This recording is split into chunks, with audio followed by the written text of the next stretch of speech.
guys, magandang araw sa ating lahat, sa inyong lahat. It's been a while also na hindi tayo nakapag-upload ng video.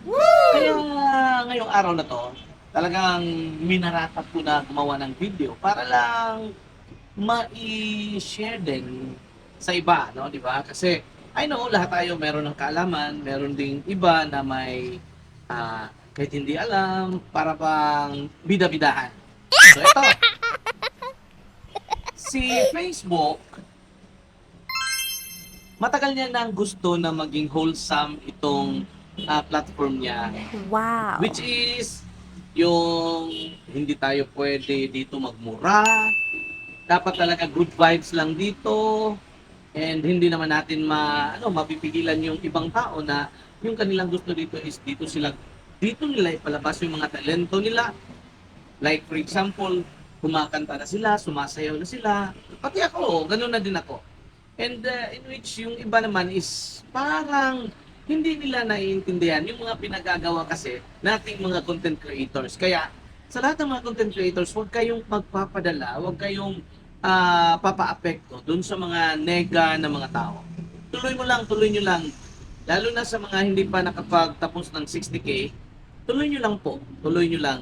And pasalamat kayo sa mga support ngayon na na-experience nyo kasi nga dahil sa support ng mga kaibigan natin, ng mga kapwa natin content creators, ay yun, talagang mapadali na natin yung pagtapos ng 60K na yan. And also, yung followers. Alam niyo ba guys na nung time na ako ay gusto ko na magtapos ditong 60K, talagang wala, hindi ko naranasan yung unlocking tayo, unlocking po ako, please help me. Alam nyo, hindi naman sa nagmamayabang ako, kundi happy ako sa ngayon na itong ating pinagagawa na tayo ay sumusuporta sa bawat content creators o kapwa natin content creators. Talagang ang ganda, ang sarap ng feeling kapag ikaw ay nakatulong sa kanila, no? So, sa mga hindi pa nakapagtapos, hindi pa nakapagkumpleto ng 60K, tuloy nyo lang, magtiyaga lang tayo, mag-live ka ng mag-live, para sa iyo din yan. So, balikan natin yung sinabi ko kanina na dapat wholesome. Yun nga, di tayo pwede magpura, bastos, hindi pwede. Lahat ng mga hindi pwede, huwag na natin sabihin dito. Kasi, lalo na yung mga, yun talaga, meron namang mga ibang content creators na gumagawa sila, ayun, may nagbibenta dito ng isda. Ganun yung pamamaraan nila. Diba? So, kahit nasa city tayo, kasi nasa Santiago tayo. Ayan. So, ganun lang talaga. Dapat positive tayo always. And also, walang negatibo. At mayroon mang mga basher sa'yo or mga nag-unfollow sa'yo, mga hindi nakagusto sa'yo. Kaya ano na sila. Importante ka, happy ka sa ginagawa mo. Ganun kasi ako eh. Tapos yung iba naman, yun, ibalik ko ulit, yung unlocking, hindi ko yung na-experience. Talagang nakakaingit nga eh, kasi parang sabi ko, ay, ang sarap pala ng feeling kapag ang daming tumulong sa'yo na mag-unlock ka. Nung ma-unlock ako, alas 3 ng hapon pa yung ano dito sa yung anong tawag dito, cut off time. Mag alas 3 na. So, nasa program pa ako kasi I'm a radio man. I'm a radio broadcaster po. Dito sa Cebu. Kaya sabi ko, ano na kaya? Ano kayang resulta sa pinagagawa ko? Kasi nakita ko nasa 58,000 na ako. Kaya ko kaya na ma-unlock yun? Di ba? Ako lang kasi mag-isa. Wala akong support, wala akong team, wala akong lahat. Lahat. Lahat. Ako lang nag-rewatch. Ako lang magla-live para makompleto ko yun. Merong mga nanonood pero walang umaakyat. Ayan. So, eto. Nung makumpleto ko yung 60K ko, talagang alas 3 ng hapon dito kasi hanggang alas 3 yung programa ko dito sa radio, sa Action Radio Cebu.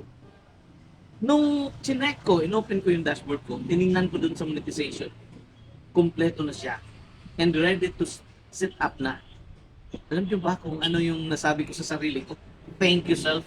And also, pasalamat din ako sa mga nanonood, nagre-react ng mga videos ko, ng mga reels ko, lahat ng mga post ko, andun din naman. Pero yung unlocking talaga, biruin mo, 7K, 8K, kaya natin i-unlock sa isang araw.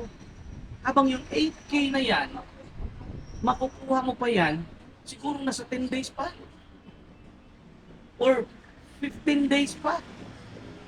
Nung una, pero ngayon, ang dali na lang na makapagkompleto tayo ng 60K.